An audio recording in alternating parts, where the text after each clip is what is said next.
welcome to the Checkered Floor Garage. Dead battery. Dead stator. I wish I could help. Last weekend, Memorial Day weekend, I was out enjoying a ride, and I got stranded for the first time in 5 years of ownership. So pretty sure I got some electrical gremlins going on, most likely a dead stator. Has it been 17 seconds yet? YouTube's got this rule where like you can't use certain swear words in the first 17 seconds. Fuck.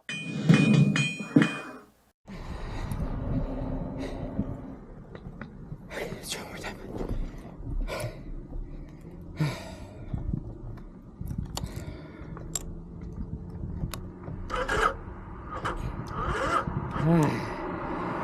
To start, I'm just going to remove this Vulcan 750 side cover here to get access to the stator wires for testing. And then next, remove the 2 bolts in the storage box to remove the seat and access the battery. All right, I think I cleared enough space. Let's next check the battery terminals, ground connection. Over here, these 3 yellow wires are the bullet-style stator connectors. Let's start with the easy stuff, and maybe I got a loose connection and I don't got to replace the stator.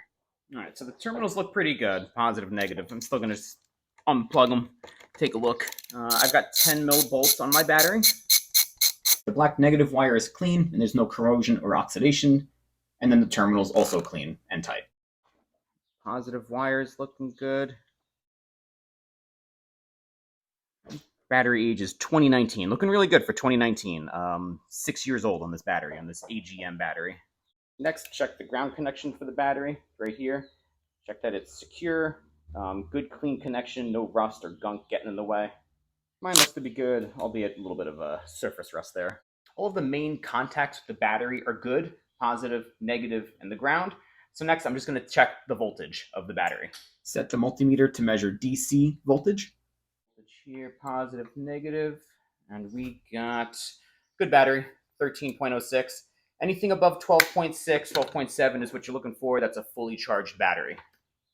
This next part is optional, a load test for the battery to make sure that it can actually perform under load. You can do it with the voltmeter attached to the battery and then start the bike. You want to see above 9.5 volts, or you can get one of these load testers, and that's what I'm going to do.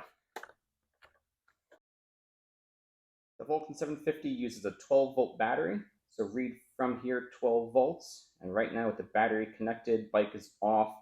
Reading, almost 13 volts. Nice, full, healthy battery in the green. And then I'm going to hit this button to simulate the load. And it's providing, looks like 9.5. Well, no, well over 9.5, over 10 volts. All right, almost 11 volts under load.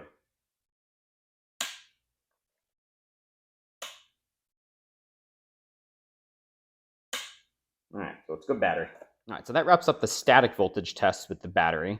Now let's do the dynamic test with the bike running. I'm going to start it up and measure the voltage at the battery at a couple of different RPMs.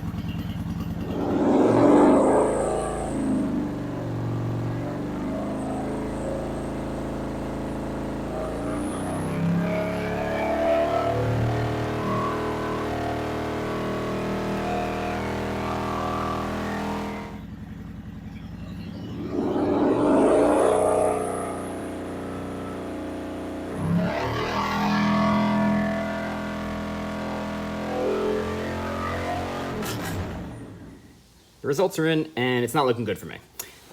So I do get a small increase in voltage when the engine is hot compared to cold, but regardless, across the board at idle, 3,000 and 5,000 RPM, I've got basically no charging voltage when the engine is cold, and when it warms up, I have a little bit. The battery and connection's looking good. The next thing to troubleshoot and test is the stator. Start by locating the stator wires here coming out from the stator cover. The wires go underneath this bevel gear and above this sight glass and pawl cover. All right, there are the wires there. And then they run back up right right there. Eventually, you're looking for the connection. There's these 3 bullet style connections if you're running with like a stock OEM type of connection, and then they connect right into this main wiring loom right here.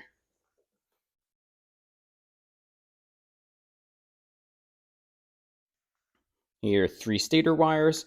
The bullet connectors are nice because you can just unplug them. Just check and make sure, keep an eye on the condition of the wires. With them being bullet style, water, corrosion, stuff can get in there. You want some good connections here. And if you don't have these 3 bullet styles, if you just got a hard wire, that is a common mod on these bikes where people will just, owners will cut these out and then hardwire the stator wires in. And it is a little bit more robust, albeit less easy way to test the stator. Here's a closer shot of the 3 female stator leads. I have what appears to be some burn marking on that right lead. I don't know what's up with that, but everything else looks very good. And the male leads also look clean too, looking good. As you're checking your bullet connectors, also follow the wire upstream back to the stator, because I found a duplicate set of bullet style connectors. They do look to be in good condition. So with the condition of the wiring being okay, now let's do the static resistance test of the individual coils of the stator. Set the multimeter to ohms, which is this horseshoe, omega looking symbol there. I did label the wires 1, 2, 3. The order of the wires doesn't really matter. I'm just going to do it for the video purposes. You can plug these back into any which order. And basically, you just want to test every single combination. So from 1 to 2. All right, between 1 and 2, we're getting within range, 0.5, 0.6. Good. Now let's do 2 and 3. 2, 3.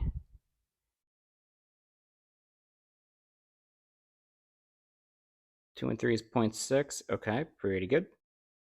I got 1. Here's 3. 3. Value is outside this range, or if the meter reads OF or OL for overflow and open line respectively, they indicate a break in the stator windings. In other words, not good. A meter like this displays the resistance of the stator and the leads of the meter itself. So to isolate the stator resistance, touch the 2 meter leads together and note what the reading is. This reading is the resistance of the leads. Then when you measure the stator, you subtract whatever this reading is. So for me, it's 0. Subtract this from the reading of the stator, the resistance reading of the stator, and that is the true resistance of the stator itself. Next, let's test each wire to ground to see if any insulation has broken down, allowing a short to ground. I'm just going to clamp this little the probe here right behind the main ground connection for the battery. There we go. With the multimeter set to the same setting, test each leg of the stator and we shouldn't see any resistance readings at all. All right, so starting with my so-called number 1. And what you're looking for is no continuity. You're either going to see an OL like mine or an OF. If there's any resistance reading at all, that's indicative of a short and the stator is faulty. Next up is the dynamic AC voltage test for the stator. The stator is going to be unplugged from the bike, from the battery, so make sure that the battery is good and full health before executing this test. We're going to set the meter to AC, which is the V symbol with that dotted and solid line above, and we're going to test the AC voltage across each of the legs, just like how we did in the static resistance test.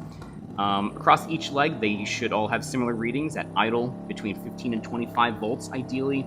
At 3,000 RPM, 45 to 70 volts, and then at 5,000 RPM, a little bit higher, 50 to 70 volts.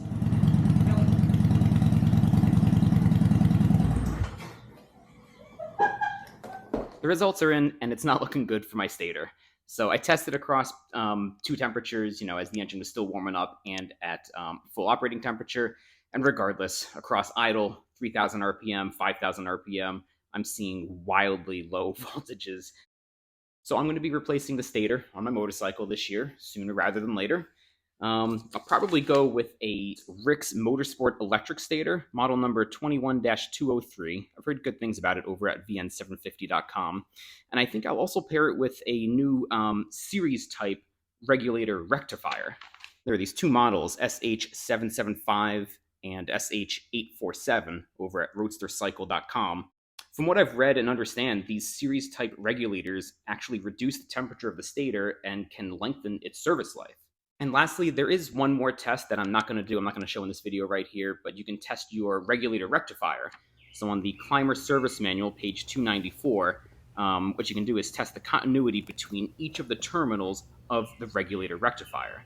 If the resistance readings are higher than specified, there's an open in the unit, and if the resistances are lower, there's a short in the unit. Like I said, I'm not going to do that. I know it's the stator. We all know it's the stator. So comment below with your thoughts or questions or even wishes of good luck.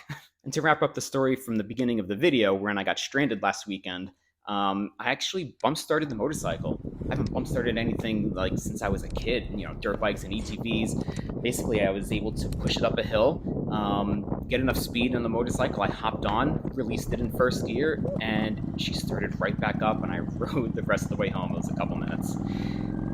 So anyways, thanks for watching, and have a good one.